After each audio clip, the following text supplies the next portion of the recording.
Bienvenue dans cette vidéo où on va voir ensemble comment devenir libre financièrement. C'est parti.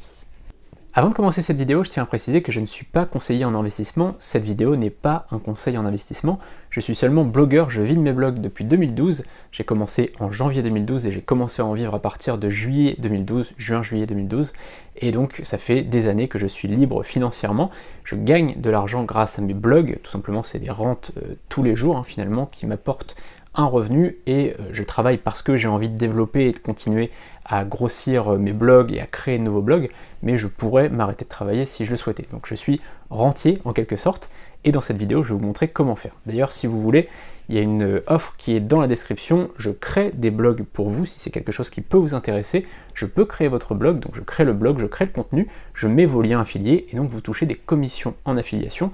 C'est exactement comme je fais pour moi, mais là je le fais pour vous, donc vous achetez le blog, et ensuite je m'occupe de tout pour vous. Pour que tout le monde comprenne bien cette vidéo, c'est important de définir c'est quoi la liberté financière. En fait, on entend souvent indépendance financière, liberté financière, et beaucoup de gens confondent un peu tout ça, donc c'est important de voir la définition de tout ça.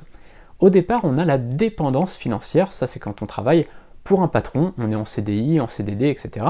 On travaille donc pour un patron. Là, on est dépendant financièrement.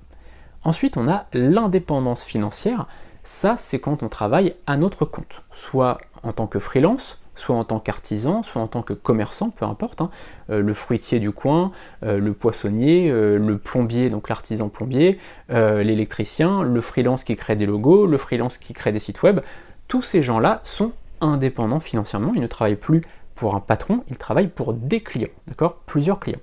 Le problème de ça, c'est que le jour où ils s'arrêtent de travailler, ils ne gagnent plus rien, d'accord? C'est qu'ils échangent du temps contre de l'argent. En fait, ils échangent une mission contre de l'argent. C'est-à-dire que par exemple un créateur de logo, il va créer un logo contre de l'argent, donc le jour où il arrête de vendre des logos, il arrête de gagner de l'argent, clairement. Un artisan plombier, mon père était artisan plombier, quand il prenait 2 semaines de vacances l'été, il ne gagnait rien, il y avait zéro. Donc c'est important de comprendre que l'indépendance financière c'est très bien, mais c'est pas très sécurisant. Et à côté de ça, on a la liberté financière.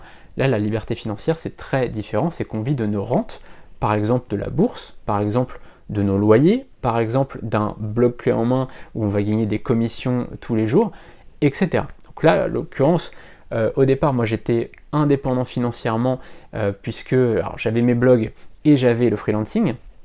Donc j'avais le freelancing avec lequel je gagnais suffisamment pour vivre, j'avais les blogs avec lesquels au départ je gagnais des petites commissions, et en fait finalement, au bout d'un moment, je suis devenu libre financièrement. Mais au début j'étais plutôt indépendant financièrement, un peu avec à la fois les blogs, à la fois les clients, et ensuite je suis devenu libre financièrement où là je vivais pleinement de mes blogs, et donc j'avais plus besoin de travailler entre guillemets, puisque les blogs me ramenaient de l'argent, et en fait je travaillais quand je voulais. Il faut bien comprendre qu'une rente, ça ne veut pas dire ne plus travailler du tout. Ça veut dire qu'à chaque fois qu'on gagne de l'argent, on n'a pas besoin de travailler en échange, d'accord?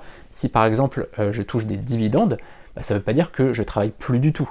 Je peux très bien de temps en temps regarder un peu mes actions, essayer d'en vendre quelques-unes pour en racheter d'autres, etc. Je vais faire un peu de l'ajustement, de l'arbitrage, mais je travaille quand je veux.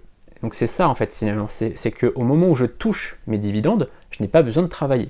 Quelqu'un qui a des loyers et qui a mis une agence pour gérer ses biens, eh bien il n'a pas besoin de travailler le jour où il touche son revenu. C'est-à-dire que le jour où il touche ses loyers, il n'est pas là en train de devoir aller voir son locataire en disant ça va, tout va bien, etc. Il y a quelqu'un qui s'occupe de ça, en cas de problème, l'agence s'occupe de ça. Pareil pour les blogs par exemple, quand quelqu'un est sur mon blog et qui passe par mon lien affilié pour acheter quelque chose, je ne suis pas réveillé à 3h du matin pour m'occuper du client. D'accord? Et la personne passe commande, tout simplement il est sur mon blog, il clique sur un lien, il achète un produit, que ce soit un produit physique, que ce soit un service, que ce soit une formation, peu importe, il achète et je touche une commission en échange. Voilà, c'est ça la liberté financière, c'est finalement vivre de ses rentes et ne plus échanger du temps contre de l'argent. De combien de rentes a-t-on besoin pour vivre? Alors ça va être très différent de chacun, certaines personnes vont avoir besoin de 1500 € par mois, certains de 2000, certains de 2500 € par mois. Je vais me baser sur cette vidéo sur 2000 € net par mois, donc de revenus passifs, c'est-à-dire des revenus qui viennent comme ça sans que j'ai besoin de travailler. On va se baser donc sur 2000 € par mois, soit 24 000 € par an net. Quel capital faut-il pour avoir cette rente, on le rappelle, de 24 000 € par an? Eh bien, ça dépend. Ça dépend de notre taux de rendement.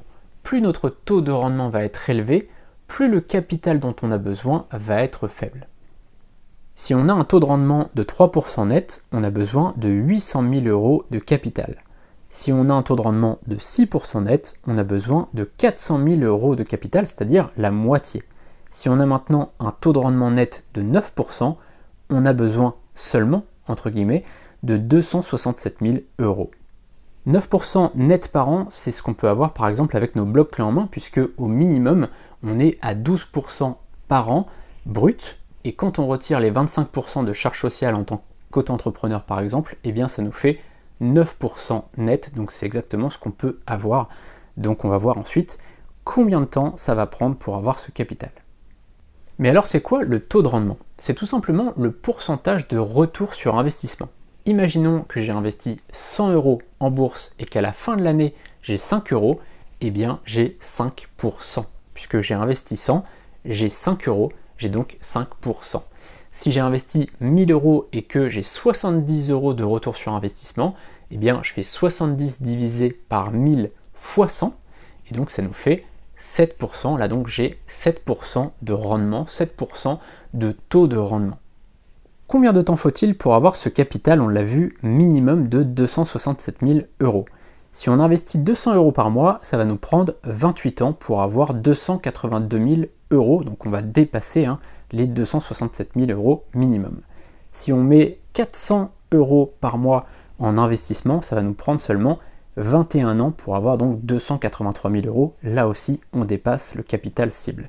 Et si on met 600 € par mois en investissement, ça va nous prendre 17 ans pour avoir donc 277 000 €. Je rappelle une chose, c'est que pendant ce temps, on réinvestit nos gains chaque année. C'est-à-dire qu'à chaque fois qu'on a des gains, on le réinvestit aussitôt pour avoir donc cet effet boule de neige, tout simplement les intérêts composés, ça va grossir de plus en plus.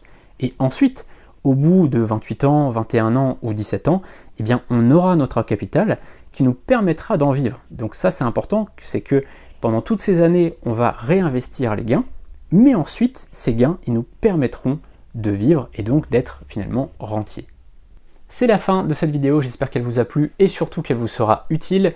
N'hésitez pas à aller voir notre concept de bloc clé en main juste en dessous et à vous abonner à la chaîne pour ne rien manquer des prochaines vidéos. Si vous activez la cloche qui est juste en dessous, vous pourrez être prévenu à chaque fois qu'il y a une nouvelle vidéo. J'en prépare plein actuellement, donc on se retrouve très bientôt pour une prochaine vidéo. À très bientôt, salut!